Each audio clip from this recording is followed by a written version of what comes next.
വന്നേക്കുന്നത് നമ്മുടെ ഫേസിൽ ഇപ്പോൾ നമ്മളെല്ലാവരും ഇപ്പോൾ പുറത്തേക്കൊക്കെ ഇറങ്ങിയാണെങ്കിൽ തന്നെ ഫൗണ്ടേഷനൊക്കെ ഇടാൻ വെയിലത്തൊക്കെ പേടിക്കും. അപ്പോൾ നമ്മൾ അതൊക്കെ ഇങ്ങനെ കളയുക, അല്ലെങ്കിൽ നമ്മുടെ ഫേസിലെ സൺടാനൊക്കെ ഇങ്ങനെ റിമൂവ് ആക്കുക എന്നൊക്കെ പറഞ്ഞൊരു 2-3 നമ്മുടെ വീട്ടിലെ കിച്ചണിലെ കുറച്ച് ഇൻഗ്രീഡിയൻസ് ആയിട്ടാണ്. അപ്പോൾ ആദ്യം തന്നെ നമുക്ക് ആവശ്യം അതിന് വേണ്ടിയിട്ട് കോഫി പൗഡറാണ്. കോഫി പൗഡർ എന്ന് പറഞ്ഞാൽ നമ്മുടെ ഫേസ് ഇൻസ്റ്റൻ്റ്ലി ബ്രൈറ്റ് ആക്കും. പിന്നെ ഇന്ന് കോഫി പൗഡറും കുറച്ച് പാലും ജസ്റ്റ് ഒന്ന് മൂത്തിട്ട് അറിയാം അതിൻ്റെ റിസൾട്ട് എങ്ങനെയാണ്.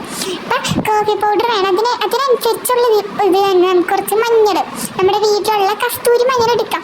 കറി വെക്കണ മഞ്ഞൾ എടുത്താൽ നമ്മുടെ ഫേസ് കുരുക്കളൊക്കെ വരാൻ ചാൻസ് ഉണ്ട്. അപ്പം അതെടുക്കാം.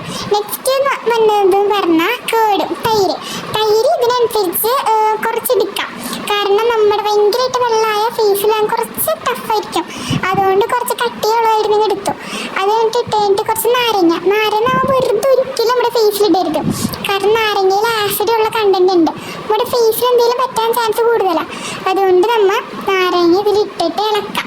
അത് കഴിഞ്ഞിട്ട് കുറച്ച് ഫേസിൽ അല്ലെങ്കിൽ കയ്യിലൊക്കെ പിറ്റി വെക്കാൻ റിസൾട്ട് നമുക്കറിയാം. ഇതിപ്പോൾ ഒരു ദിവസം റിസൾട്ട് വന്നതൊന്നുമില്ല കേട്ടോ. നമ്മൾ ഇതിനെ കണ്ടിന്യൂസ്ലി ഇട്ട് തുടങ്ങി ഡെയിലി യൂസ് ആക്കാം. മെയിൻലി നൈറ്റ് യൂസ് ആക്കുക. കാരണം രാവിലെ നമുക്ക് പുറത്തോട്ടൊക്കെ പോകണമെങ്കിൽ നമ്മൾ ഇതിട്ടാൽ നമ്മുടെ ഫേസൊക്കെ ആകെ വീണ്ടും ഒന്നുകൂടി എക്സ്ട്രാ കരിവാളിക്കും.